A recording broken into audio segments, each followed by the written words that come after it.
The Front Row Back Row podcast is a show where two grad school buddies discuss physical therapy entrepreneurship. I helped guide a company to an 8-figure exit, and I'm now starting my own mobile company. Brian grew his mobile practice to 4 clinics, and he's now doing $1 million in revenue. Join us as we help you grow your own business. Hello and welcome to the Front Row Back Row podcast. I am your host, Dr. Owen Campbell, owner of Simplify Motion Physical Therapy in Phoenix, Arizona.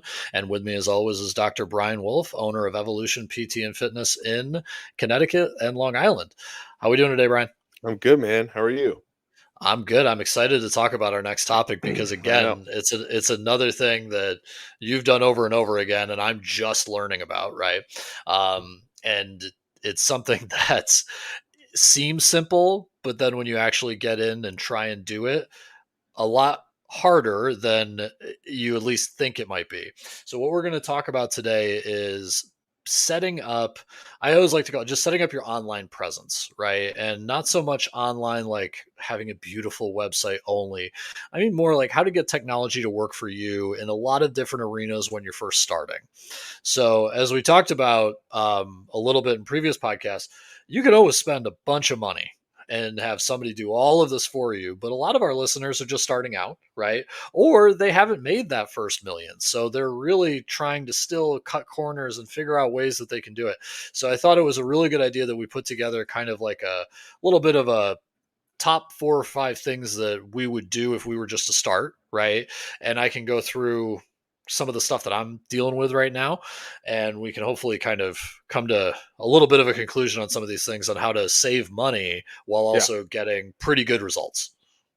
I love it. Let's do it. It's funny, and complete transparency, I literally was like going through our school stuff we put together and like where would we start and how we're organizing it, and I was like, oh, this is like one of the things that you need to do, where to put people, right? Like this is the idea behind it. Good. So the first thing that I did, I got my LLC, I got all the sort of legal stuff together. And the first thing I did is I got a WordPress account, cheapest one they had, and I just put up a website so that if I told somebody and they told somebody that I would look somewhat legitimate, right? And as you well know, I am not great with the technology side, and I'm learning, but you start getting business, people start looking at it, and then you start losing people because your website kind of looks like it was just slapped together, right? So I think the first thing that you really want to hone in on and figure out what you want to do is your web page, and then also your Google profile, right? So if people want to write reviews. And I mean, I know I did it my way, and I think just because I don't know what I'm doing, it turned out not to be the most efficient thing, but honestly, I got feedback. It was a pretty good looking site.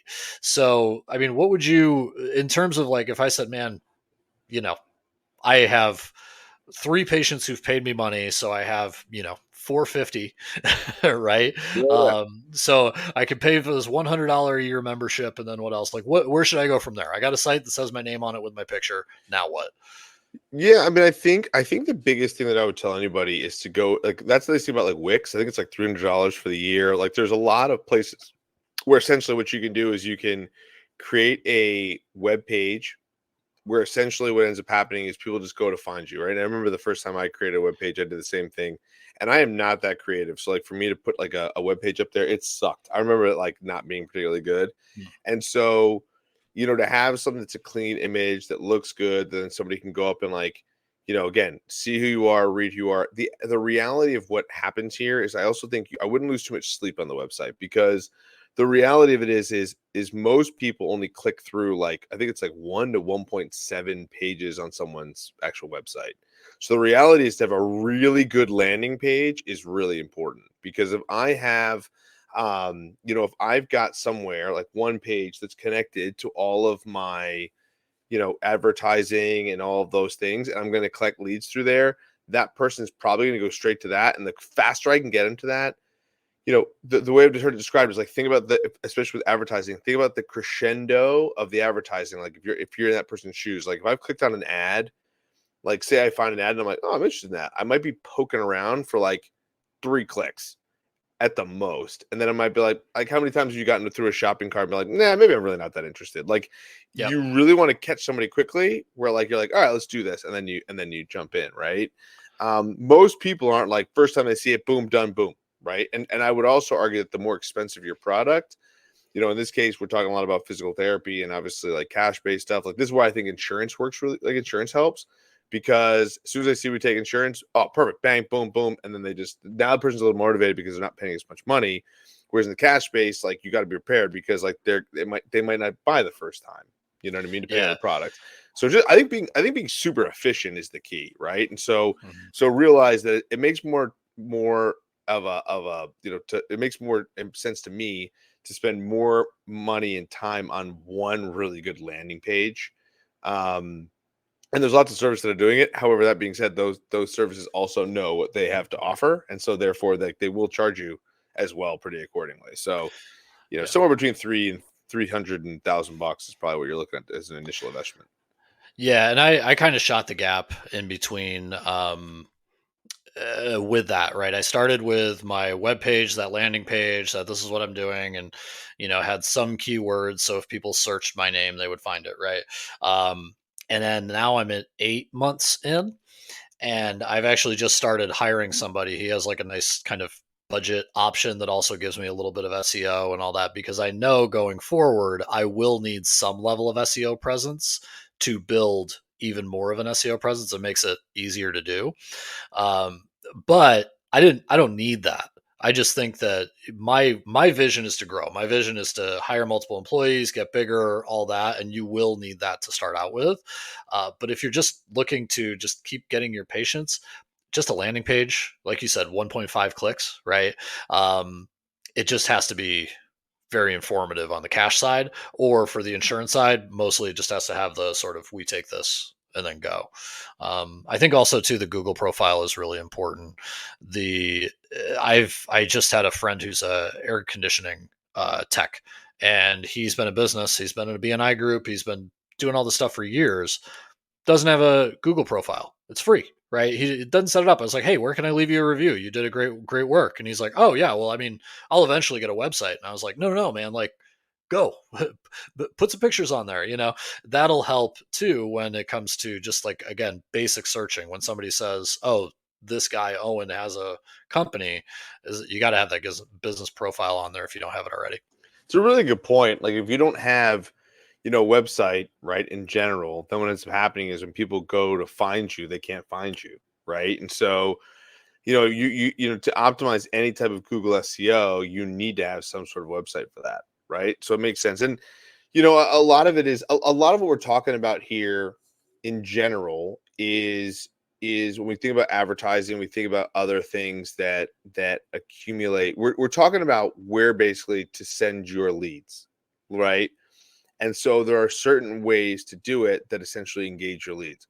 A website, if it has plenty of buttons like request an appointment here, or do this, or do right, like those are really engaging. And so because of that, then the person can actually like we get at least 3 to 5 requesting appointments, per day through our website, right? And that's just in Connecticut and in New York. I'd be interested to see how much traffic through the rest of the country.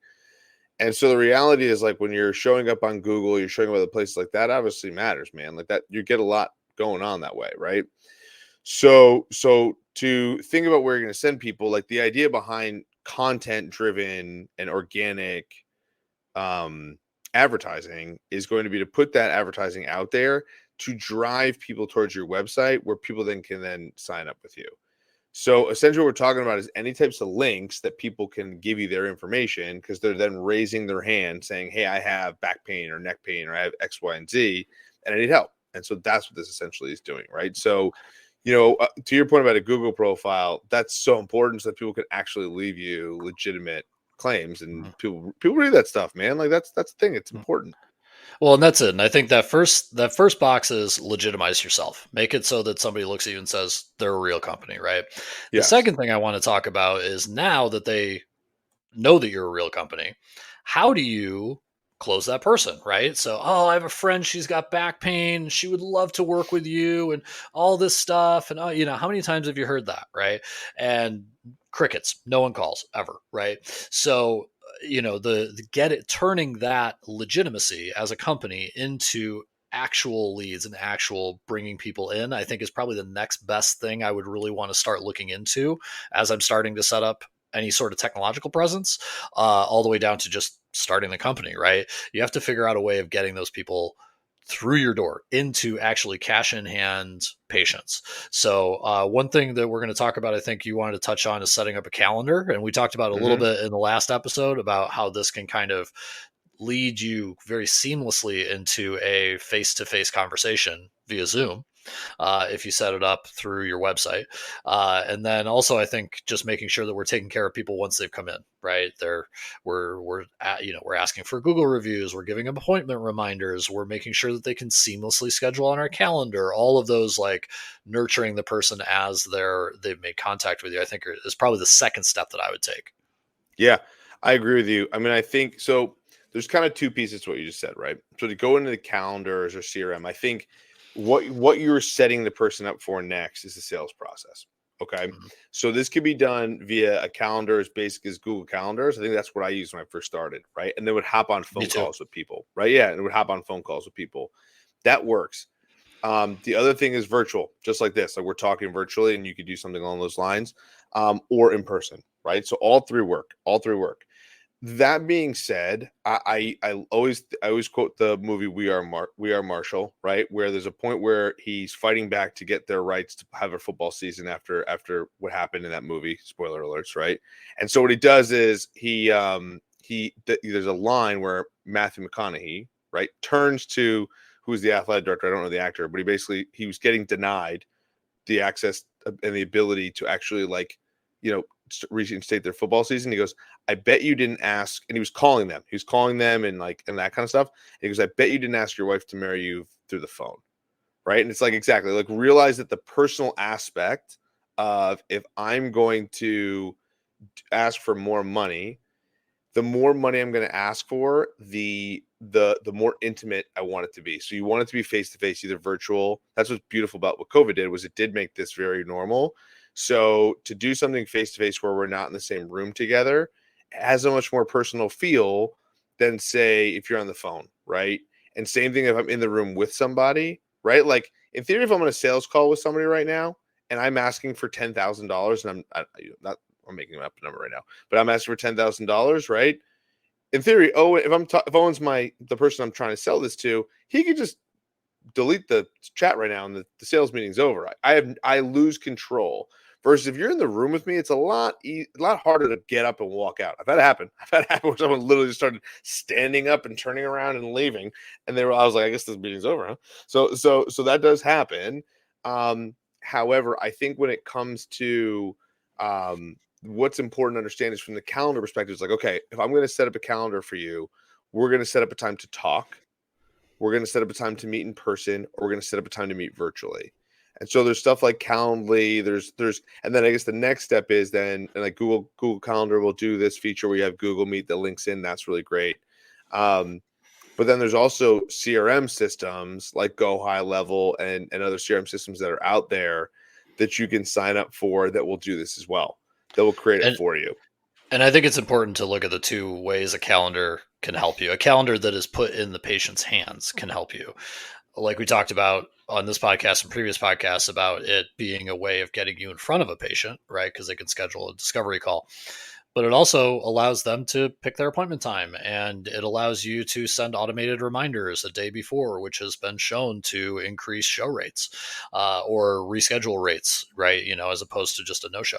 So I think the calendar can be really good. And then just as a clarification for anybody listening to this who doesn't know, CRM is customer relationship management. So that is where you already know somebody's interested in your services. How do you keep them? How do you make them from a skeptical customer to like a raving fan? So when Brian talks about these CRM services, it's things like, asking for Google reviews and asking, kind of reputation management stuff. All of these ways of making it so that it's seamless for them to interact with you. Yeah, I mean, for a lot of time, like School is a CRM that we use to engage with customers of people that want mentorship from us, right? So there's a way from essentially creating there's lots of other ways to do it. It depends on what you need it and what you would like it to do, right? MailChimp is another example that's been, Aweber is one. Like I said, Go High Level. There's tons and tons of these things out in the space. It's really about what you want it to be. I can tell you that I actually have multiple. I probably have, honestly, almost a dizzying amount of CRMs, right? Like we have, because we have 3 for our fitness space, and that's not including like Facebook groups. I'm not talking about that kind of stuff, right? And then we have at least 1, if not 2. Yeah, we have 3 for our PT. So like from that perspective, I'm juggling 6 of these bad boys, right? And that none of them involve school. So I guess between you and I got 7, right? So it's just the thing though about that's so great about this is technology can ramp up. So going back to your original question, where do you start? Because like, yeah, I guess as I'm calculating in my head, I also understand what we pay for all these things. So like, again, like if you're paying that was going to $150 be a my month, next point. yeah, so at $150 a month, that's 7 of these. You're talking about $1,000 reoccurring. You're talking about $12,000 a year, like to $15,000 a year on CRMs. But Brian, why would you spend that much money? Well, if you have enough customers that you're engaging and you're engaging them all the time in different ways that are more automated. And quite frankly, to Owen's point, I want employees. So I have employees engaging my customers on these platforms.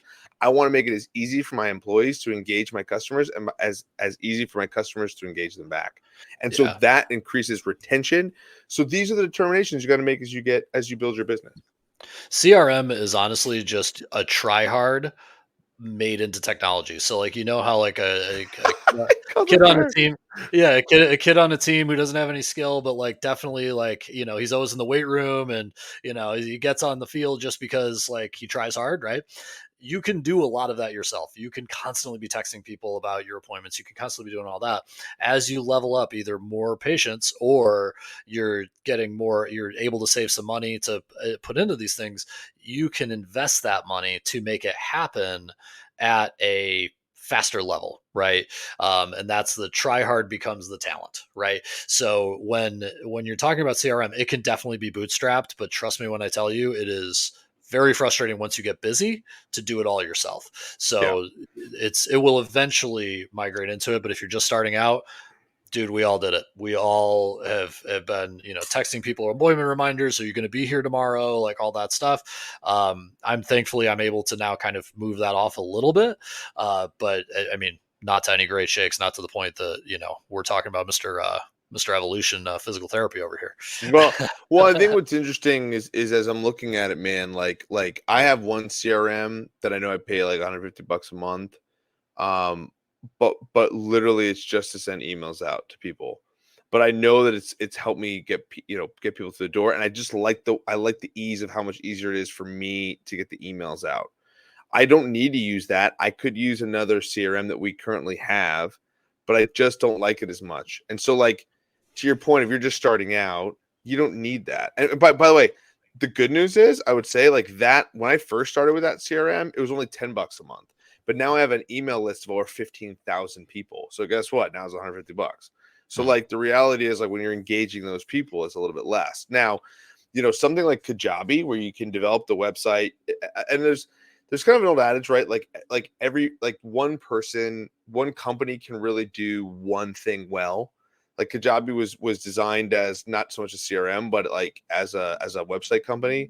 But you get the website, you get landing pages, CRM in that way because they do email as well. So you upload lists. Like it does do a lot of that stuff. So Kajabi is a good one. But literally, man, I just typed into Google like CRM with landing pages, and like here's 1, 2, 3, 4. Like there must be freaking 50 of these things on here, and I'm not and I'm not even on the like it's craziness. So like stuff there's all sorts of different ways you can do this, and you can start pretty inexpensive and get used to one. Realize that the whole point of why it's less expensive when you are just starting out to why it's more expensive is, for me to migrate 15,000 email addresses. I have a bunch of emails on there, like a bunch of emails that I've written and that get saved on there. Like the moving process is a bigger pain in the neck. And these companies know this. So what they do is they're like, all right, we'll start low. And as you grow, we'll charge you more money. So there's a couple of ways to do it. You can start low and then build high, which is what I would suggest to most people. Or you can just go all in on one and be like, I know this one works. Like say you've worked for like, say you're like someone like Owen who's worked for a bigger company and you've like, oh my God, I love this CRM system. It does all this stuff for me. And then Owen's like, I'm going off on my own and I'm doing my own thing. Like, now what do I do? I'd be like, well, if you like know that one backwards and forwards and it's good for you, like, wow, just use that one. Spend the extra money because it's going to be one of those things where you're going to know it so well that it makes sense. So I guess that's how I would determine the cost in that way. Yeah. And it's very personal. You got to know yourself. Am I someone who is very good at making the trains run on time? Well, maybe you don't need a CRM for a long time. But if you're someone like me, where it's more like ideas, marketing, and I can't keep stuff straight by myself, I was one of the first things I really want to push money into. So the next thing then is that we talk about, we have the calendar. You can get face to face in front of people for relative. I mean, Google Calendar's free. Calendly is another one, and you have this, but how do you get more people to understand you're there, right? So we've talked a lot about paid ads, right? That's basically buying eyeballs that you can't go out, you don't have enough time to go and get in front of. But then those eyeballs see you, and then you got to be able to get them to your site. So then I think after we figured out a web page and a Google profile, after we figured out, okay, of the existing customers of my friends, family, network, all that stuff that they can get taken care of, having like a bookable calendar and a CRM system. Now, how do we get people who've never met me before to want to be interested in me, right? And that's kind of that next phase of growing as you're kind of worked out all of your networking, networking, your personal network, getting those paid ads and getting people to actually like click on your stuff, right? So I think one of the things you talked to me about in earlier conversations is less is more, right? So when you said that in reference of, here's Simplified Motion Physical Therapy, we do really good with golf, click this now. So they click it in Facebook, and then I send them to a website. Well, I wanted to tell them all about myself, right? And you're just like, they are going to click away so fast. Yeah. Yeah. So kind of expand on that. Like, tell me what your point behind So, that is. so I think the thought process, like there's a part that where like that person was following you, right? And so I think like that stuff is really good to like want to put more, like I think blog posts and those things are really helpful for SEO, right? Like those are really good for SEO. I think when it comes to the importance around how to essentially like get paid ads towards people, you don't need like on an image. I think this recipe's worked really well for me.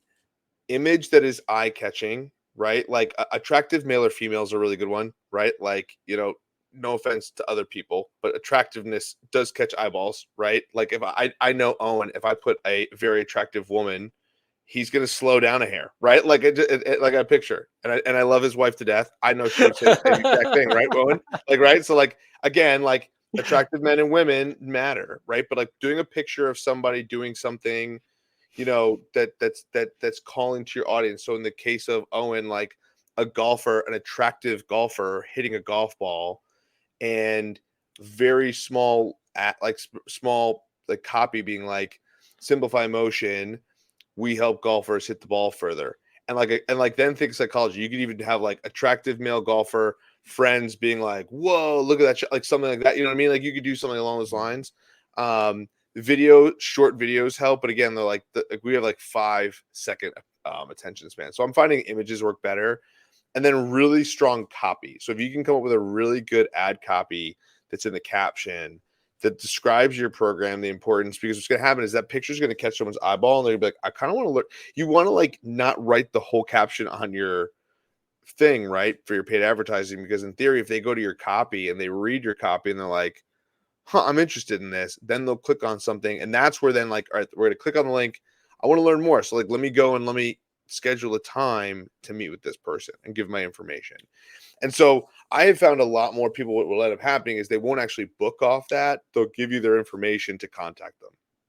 And then that's where the calendar and all that and stuff that's comes where the in. CRM, that's where like the MailChimps and like the Awebers and like those things, like the the Go High Levels can be really, really helpful, because what they do is then you are going after those people and following up with them like crazy.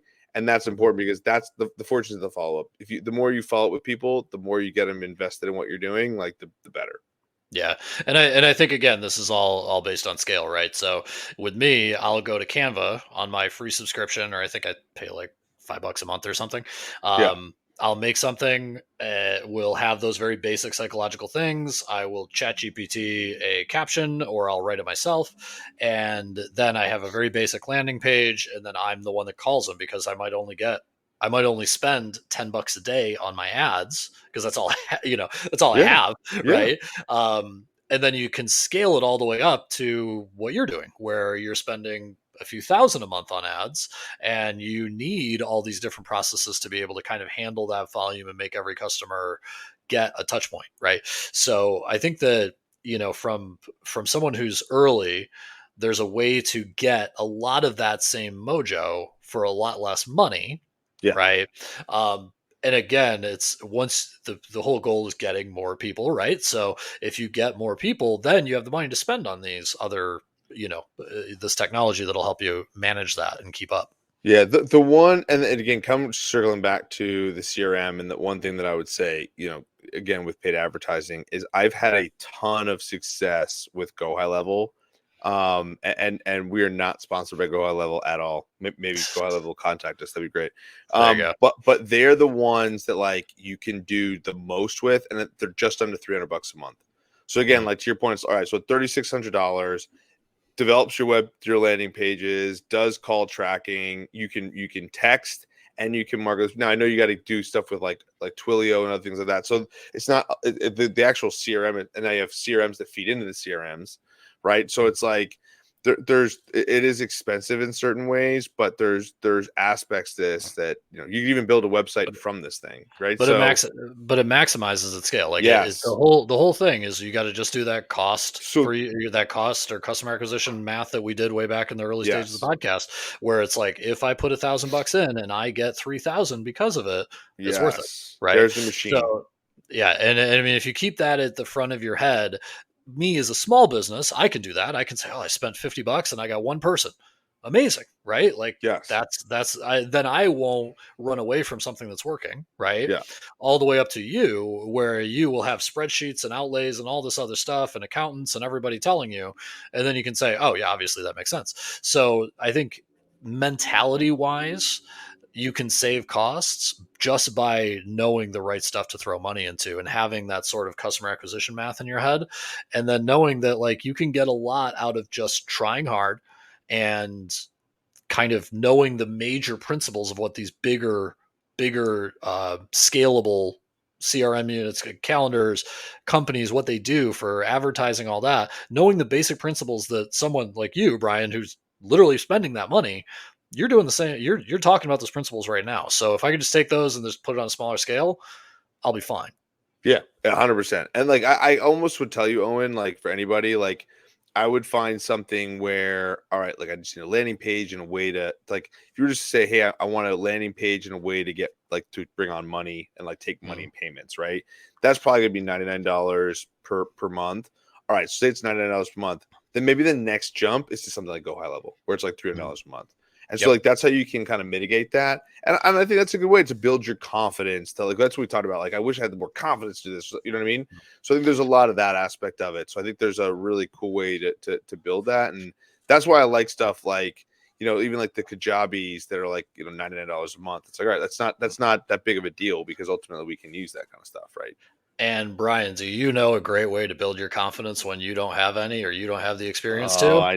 what a segue. Oh, What a segue that it is was. the Physio Growth School group, the mentorship group we have going. So if you guys do or don't know, we got some logos changes on our Facebook page, and it's also on our group where it's now the Physio Growth Mentorship Group. You will have full access to Brian and I. Like I said, you'll have someone like Brian who's done this at scale. He's gone from where I'm at to where he's at, and then you'll also have access to me on someone who's done more on the scaling side. So being able to build people, grow people, get it so that you have a bigger operation. This group is free right now. So the link is going to be in the show notes on YouTube, Spotify, Apple Podcasts, wherever you get this. Tell your friends. It's a lot of information up there. We are putting stuff in there all the time. And right now it's actually free to access because we are working on trying to figure out how to make sure that it's monetized so that people who are in the group will be the only ones to have access to it. So if you want a free sneak peek, check it out, because I think Brian just posted like half an hour's worth of stuff. Yeah, I did, and I think a lot of this is like we're moving towards like a paid model that we know will work, but we want feedback on it. So obviously, if you're one of our earlier listeners that's listening to this stuff and you want to jump in it for free, now's the time. But if you listen to this 6 months from now, it's definitely gonna be paid for. So if you're 6 months late to this podcast, but again, Yeah. you can pay. You could either pay for mentorship or you can pay in time, and this will accelerate. Well, My confidence level in this is you will get 5 clients minimum, and again, with five clients in 6 weeks, I guarantee it, or 8 weeks, something along those lines. It's going to be, yeah. and then it's a machine that you can recreate for the rest of your career. So if you want to learn those types of skill sets and how to make money, we're teaching people how to do this. Yeah, and let's be honest, you honestly usually don't have access to people with this experience, right? Yeah. We have 28 years combined experience. We've managed over $7 million in yearly revenue between the two of us.